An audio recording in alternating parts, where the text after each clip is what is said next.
बिस्मिल्लाहिर्रहमानिर्रहीम। अस्सलामु अलैकुम वरहमतुल्लाहि वबरकातुहू। कैसे हैं आप सब बच्चों? खैरियत से हैं?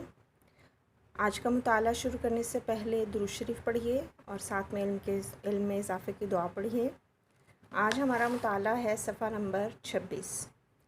कायदा नंबर 5 हम पढ़ चुके हैं। अभी हम पढ़ेंगे कायदा नंबर 6। आपने मेरे साथ साथ पढ़ना है, गौर से तवज्जो से सुनना है। उंगली रखिए।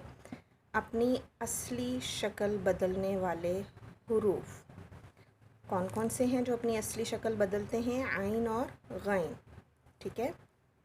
आइन और गैन अगर किसी लफ्ज़ के शुरू में आएँ या आखिर में अलग से लिखे जाएं तो अपनी इब्तिदाई या असली शक्ल में लिखे जाते हैं।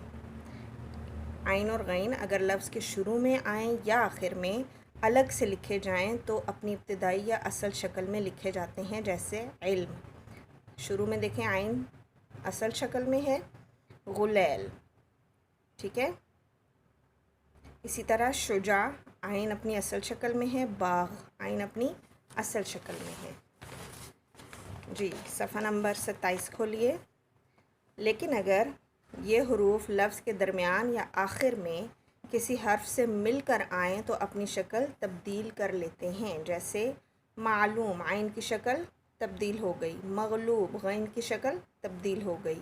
समीअ, आइन की शक्ल तब्दील हो गई। बलीग, आइन की शक्ल तब्दील हो गई। जी, यहाँ पे आइन और गैन जो हैं वो लफ्ज़ के दरमियान में या आखिर में आए हैं, इसलिए उन्होंने अपनी असल शक्ल तब्दील कर दी है। लेकिन अगर ये आइन और गैन किसी लफ्ज़ के शुरू में आएँ या आखिर में अलग से लिखे जाएं तो वो अपनी असल शक्ल में ही लिखे जाते हैं।